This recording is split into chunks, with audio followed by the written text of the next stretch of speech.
Welcome back. When we left our story, Lorraine was packing to leave. Chapter 18.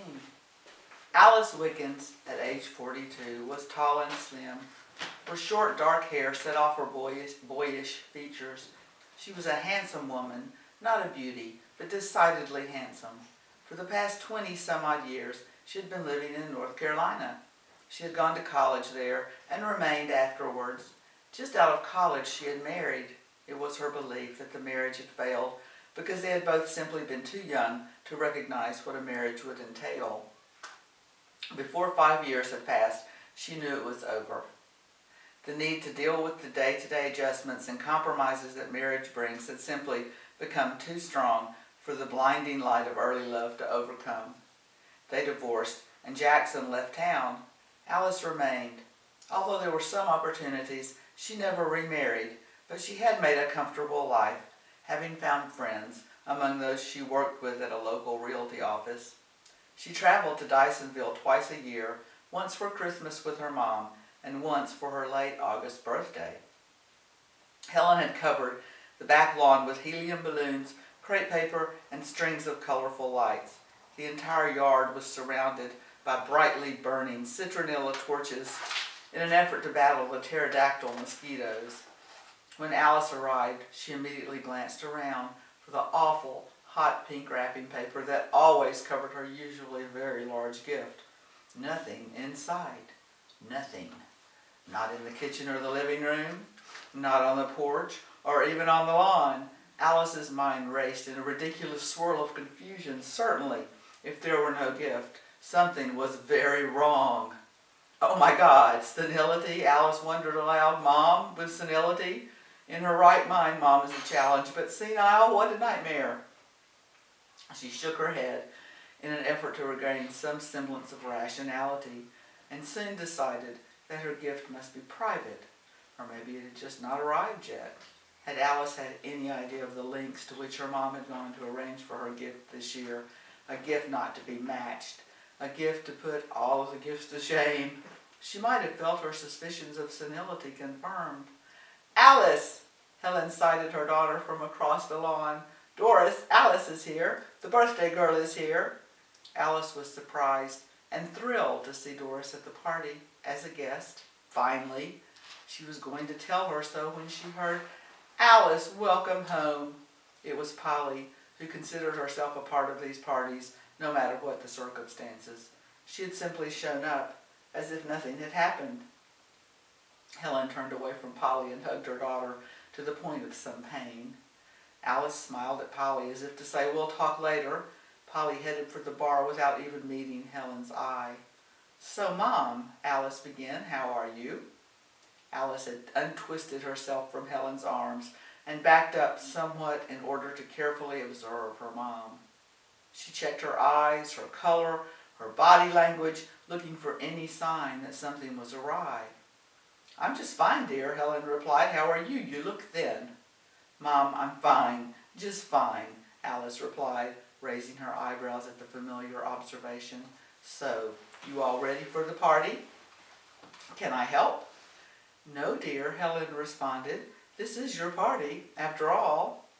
Alice scanned the yard again. No box, no pink paper. In fact, the only pink Alice saw anywhere was on Joe, who was wearing a particularly bright pink shirt as he pulled kegs of beer from the truck and onto the lawn. Helen always asked Joe to cater her dues, not the food, but the beer. Lots and lots of beer. Mom, Alice whispered through a somewhat forced smile, where's my gift? Are you going to give it to me later, in private? Helen smiled, scanning the scene for anything left undone. She leaned toward Alice without looking in her direction. No, dear, your gift is here. Why are we whispering? Well, Alice continued in muted tones, unless Joe's my gift, I'm not seeing it. You know, dear, Helen looked at her daughter and took her hands in a way that made Alice want to turn and run. Joe has been holding a torch for you for years. What, Mom? Alice replied, somewhat confused. Who's holding what? A torch, Alice, Helen said, now looking directly at her daughter. A torch. Mom, Alice continued, I don't even know what that means. Who's holding a torch? Joe, dear, is holding a torch for you. Has been for a very long time. Helen patted Alice's hand, let go of her daughter, and walked away. This was a fait accompli message. Alice was quite familiar with it. Alice held her stomach. A pink shirt? Holding a torch? No, no! Mom, you've got to be kidding. Alice whispered as loudly as possible, hurriedly following her mother. Oh my God, you are going senile. Are you okay? Do I need to move home? Well, Helen stopped walking, turned to her daughter and replied quite matter-of-factly, moving home to Dysonville is not a bad idea, but I'm not going senile, dear. Okay, but, Alice whispered again loudly, are you serious? Does he know? Nope, Joe just thinks that for no reason at all I bought him a pink shirt. Helen grinned. Of course he knows. Actually, he was very easy to convince, seeing how he is holding... Yeah, Alice interrupted her mother. Holding a torch. Exactly what did you promise him? I mean, what is his role as the gift? Mom, what exactly? Helen turned toward her daughter, taking her hands again.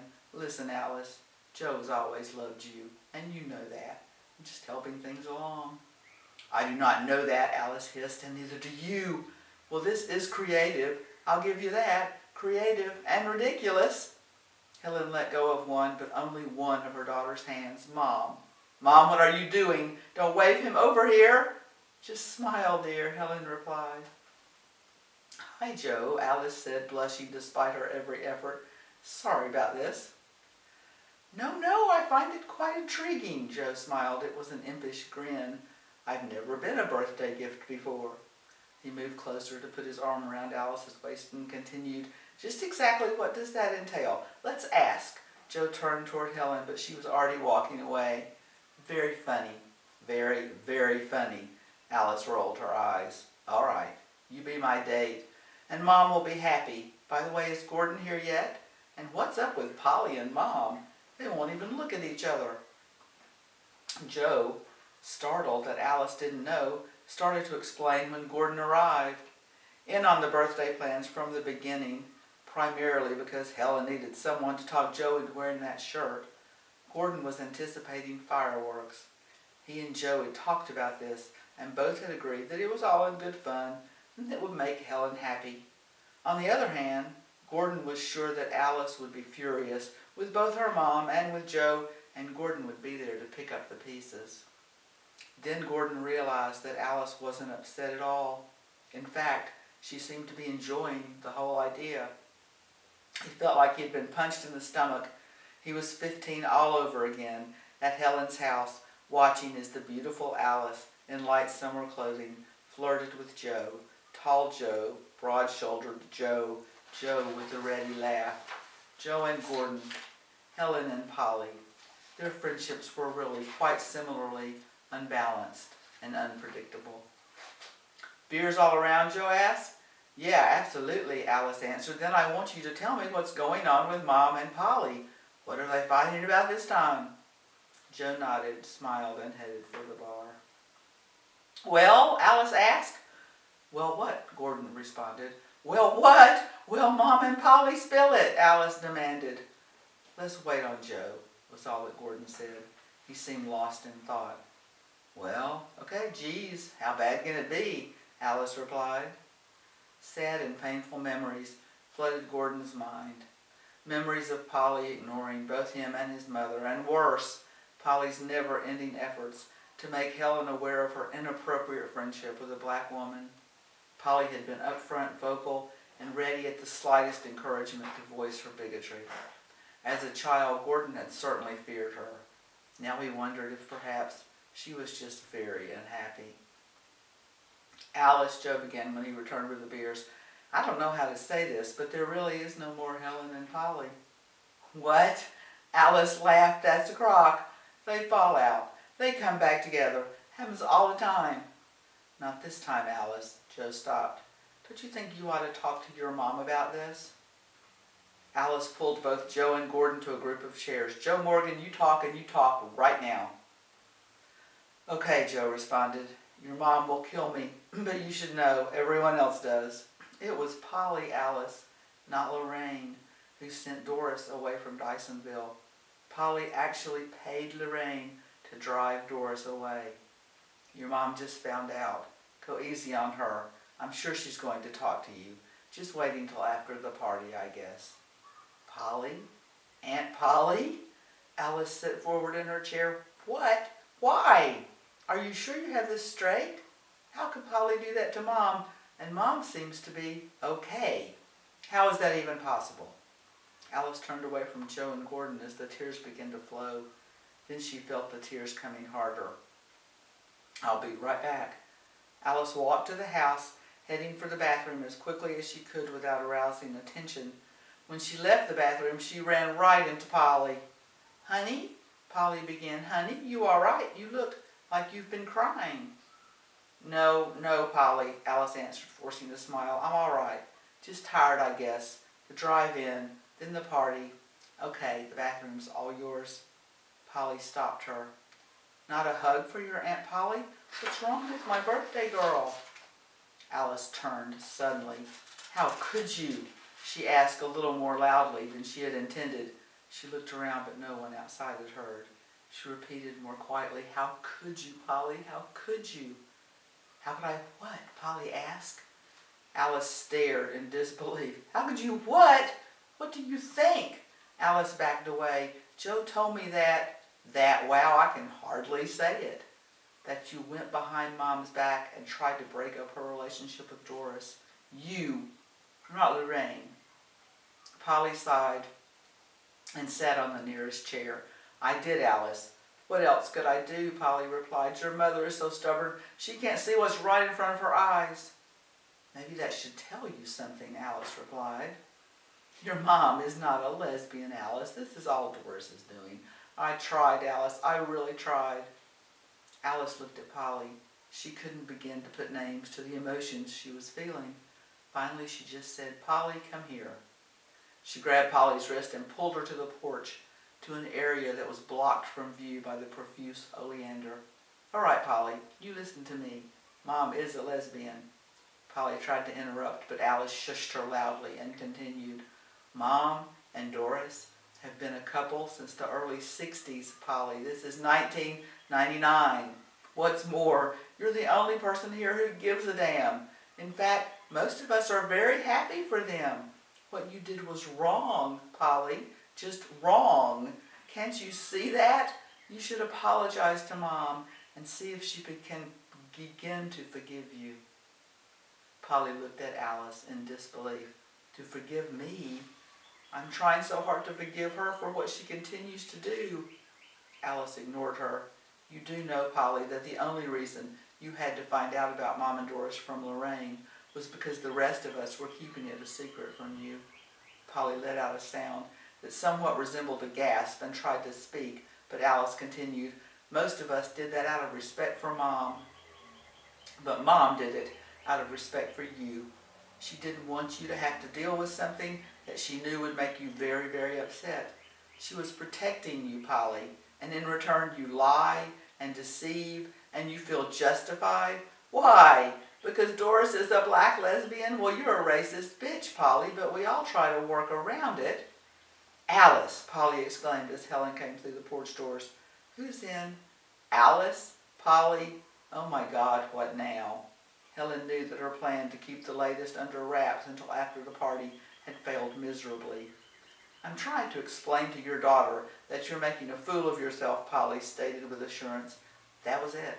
Helen just snapped. Polly, leave. Leave now. I didn't want you here in the first place, but I thought maybe, just maybe, you could be here for Alice. Oh, Mom, Alice said, and reached for her mother's hand. Helen continued, I thought maybe you could be here for Alice and behave, but really, fighting about this now, here, I really do want you to leave. Through the front door. Don't even go back to the lawn. I'll say your goodbyes if anybody even asks. Just get out. Polly grabbed her bag from the bedroom and left through the front door in tears. Mom, she was crying. Did you see that? Alice started to go after her. Alice, don't you dare. Helen grabbed her daughter's arm. Let her go, honey. Do you want to spend the rest of your party arguing with her? Just let her go. But Mom, Alice continued anxiously, she was crying, Mom.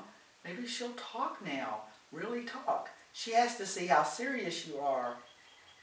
Helen looked at her daughter, smiled, and gently pushed the hair out of Alice's eyes. Honey, do you think she'll accept Doris? Because that's the only thing that will help. The only thing. Well, isn't this just like a day at the beach? It was Gordon. No shit, Gordon, mother and daughter said in unison. Oh, sorry, Helen, Gordon said. No reflection on your party.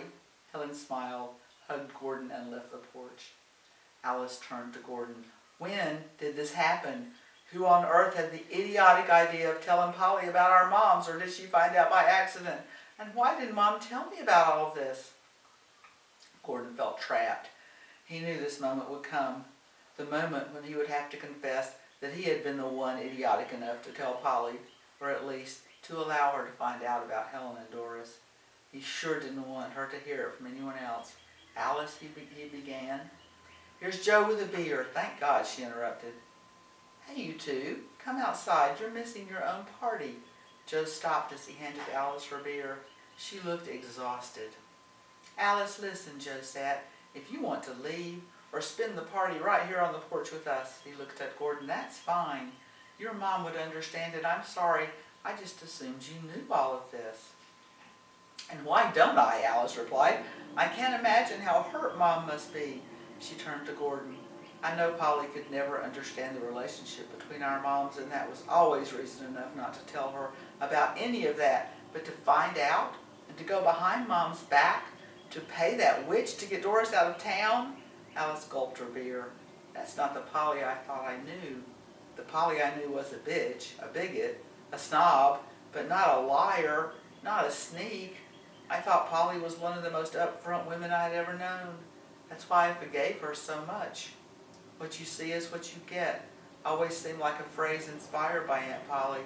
I always admired that, and now I swear she isn't even sorry. Gordon interrupted. Listen, Alice, there's more to this story than you know, and I'm getting a little tired of all the intrigue. So, there's more? Alice suddenly realized she was not only confused, but somewhat angry at her friends. Okay, spill, you two, really, right now. I'm about the end of my rope here. This is all my fault, Alice. I'm the reason Polly found out about our moms in the first place. I can't believe I told Lorraine. Lorraine, Gordon? Alice was grinning now. Joe was not. You told Lorraine? And why on earth would you do that? Joe rolled his eyes. Oh, okay, Alice said. I told Lorraine that our moms had been shacked up in silver. You knew that, didn't you? Gordon asked. Yeah. So wait, this all came out because Lorraine told Polly about silver? Because you told her? Alice felt like she was trying to process too much at once. Gordon exclaimed, finally the light shines, I'm so glad. Now everyone I care about knows I'm an idiot. Gordon, really? And you're not an idiot, you just need to stay away from Lorraine, Alice replied. Good luck with that, Joe said under his breath. I know. I'm an idiot, Gordon exclaimed in exasperation. Lorraine is poison. Heard it all before. Anyway, she's bound to leave town. Why would she stay now? Gordon felt an unexpected sadness at the thought. I'm going to find Mom. Alice stood to go. This can't wait until later. What on earth was she thinking, trying to keep this from me? Joe stopped her. Alice, your mom has been through the ringer. You have to realize that she didn't know anything about Polly's role in all of this before a few days ago. She just found out. Look at how confused and surprised you are. She's probably still in shock. He encouraged Alice to sit. Helen thought she was protecting Polly, and Polly was trying to protect Helen, and really nobody needed protecting in the first place. And then it was time for your party. You know your mom. She would never do anything to mess with your party. Can't you let her have that? She'll talk to you. You know she will, when she's ready. Okay, Alice sat back down. I can give her that. Poor Mom. Poor Doris. Wow, and by the way, Gordon, I don't think this is your fault. Of course it's my fault, he responded in some anger. None of this would have happened if I just kept my mouth shut. Ever heard of water under the bridge? Joe asked with some irritation. Yeah, but this bridge seems to get flooded regularly, Gordon replied with a forced smile. Joe took all 3 glasses to the lawn for refills. Really, Gordon, Alice began, this isn't your fault. It was Polly. Polly had no business listening to Lorraine's venom in the first place. She should have told her to take a flying leap, and then she should have gone to Mom herself. I know for sure that Lorraine would have found some way to get out of town with or without Polly's help. And it sounds like you're right. If she's not gone already, she will be soon. What's to hold her now? Not much, Gordon replied. Not much. Chapter 19. Alice and Gordon walked back out to the lawn, and eventually Alice was able to return her attention to the party. Joe reappeared with 3 full mugs. So Joe, what dangerous adventures are you planning? Any new ideas? Mannequins in the lily pond are pretty funny, Alice began. Good God, Gordon snapped. Do you think we'll ever get together and not talk about that damn story? Of course not, Alice continued. Got you both in more trouble than I had ever seen, and we really weren't sure that Polly would ever allow you two back into Helen's house. That was the one time Mom actually stood up to Polly. She told her this was her house, and she would allow anyone in she liked. That was the only time I think I ever saw Polly Franklin at a loss for words, until now. Alice stopped. All 3 looked down as if not knowing what to say. I know how much you love Polly, Alice, Joe eventually said. Alice looked up. I know you do, Joe continued, and I think your Mom does too. Mom says she and Doris are fine. Do you believe that? Alice asked. As far as anyone can tell, they are very, very happy, Joe answered. Alice took a gulp of her beer. Polly, my Polly. Alice felt the tears rise to her eyes again. Tried to break Mom and Doris apart because Doris is black? Really? Well, I think the lesbian thing had something to do with it too, Gordon responded. I'll bet that woman has never even thought about lesbians as real before, Joe replied. The 3 of them looked at each other now and laughed, but for Alice, the laughter soon turned into tears. Joe, I feel like I've lost family. Family? I'm sure you do, Joe replied. The party was winding down. The 3 reminisced in the backyard until Alice announced that she needed to check on her Mom. Joe smiled at Alice, showing no signs of leaving. Gordon, feeling a creeping sadness, excused himself and considered whether or not to just go home. At 2 a.m. he knocked on Lorraine's door. A sleepy Lorraine in a robe and bedroom shoes answered. When she opened the door, she jumped and pulled her robe around her, trying to smooth her hair at the same time. Gordon? What? Is something wrong? What time is it? It's 2 in the morning and everything is wrong. But what else is new? Lorraine led Gordon to a chair and walked behind him. She started to rub his shoulders. So there's a new couple in town then. I guess the pink shirt worked. She felt his muscles tense. Sorry, Gordon, but you had to know that would happen. Alice this, Alice that. All Joe could ever talk about after a couple of beers. Thanks for the reminder, Lorraine. Just what I needed, Gordon replied. You need to be realistic, Gordon. Get over her. She isn't the only woman in the world. Hell, she isn't even the only woman in your life. Lorraine came around the chair and sat in Gordon's lap. He kissed her. I see you're all packed to leave, he said as he kissed her again. Yes, she responded, kissing him. Yeah. When they woke up, it was late in the day.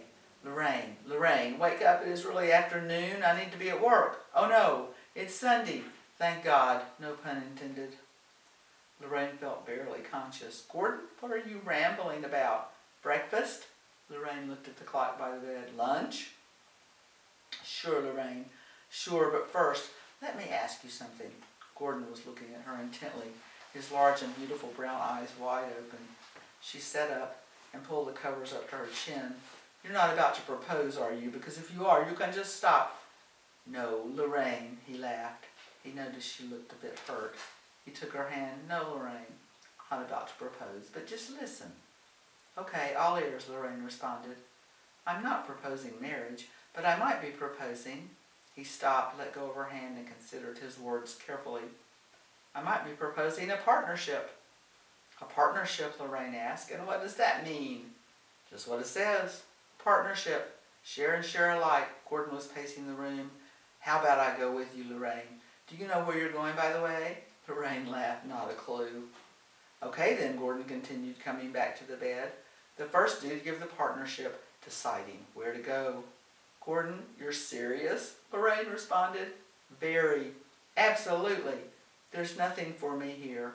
My mom, but we'll always be in touch, Gordon continued. Well, Lorraine invited him back under the covers. I never expected this, but I have to admit, I like it, and I like you. You know we're more alike than you might think. Really? And how's that, he asked. We're both out of place here, and maybe lonely in a crowd, she responded. Yes, lonely, that's the word for it, Gordon assured her. And gorgeous, Lorraine laughed. Don't forget about gorgeous. Lonely and gorgeous. I can think of worse things. Chapter 20. Alice and Joe talked the entire evening. He was fun and interesting, and perhaps as interested in her as her mom had suggested. Joe left for home as the first light of the late summer dawn came through the trees. He kissed her, and Alice, somewhat to her surprise, kissed him back. I'll be back for the kegs this afternoon. Want to have dinner? Joe asked. Sure, Alice heard herself say. When Alice came into the house, Helen was in bed. Alice fell asleep in her old room, too tired to even undress. Around noon, Helen fixed eggs, bacon, and biscuits from a can. So how was the party? Did you like your gift? Alice intended to respond with at least some irritation at her mom's audacity, but she couldn't stifle a smile. I can't quite bring myself to thank you for that incredibly awkward, embarrassing setup of a birthday gift, but your heart was in the right place. We're having dinner tonight. Joe said to let you know that he'll be back this afternoon for the kegs. Helen grabbed her daughter's arm, spilling Alice's coffee into her eggs. Dinner? You're having dinner? I knew it. I knew it. Helen almost danced across the room to the coffee pot. So talk. Mom, there's not much to talk about, Alice said. Joe is very, very nice. He hasn't changed much, she added with a laugh, and what has changed has been for the good. And he didn't mention Lorraine, not even a hint of her. Come to think of it, where was she yesterday?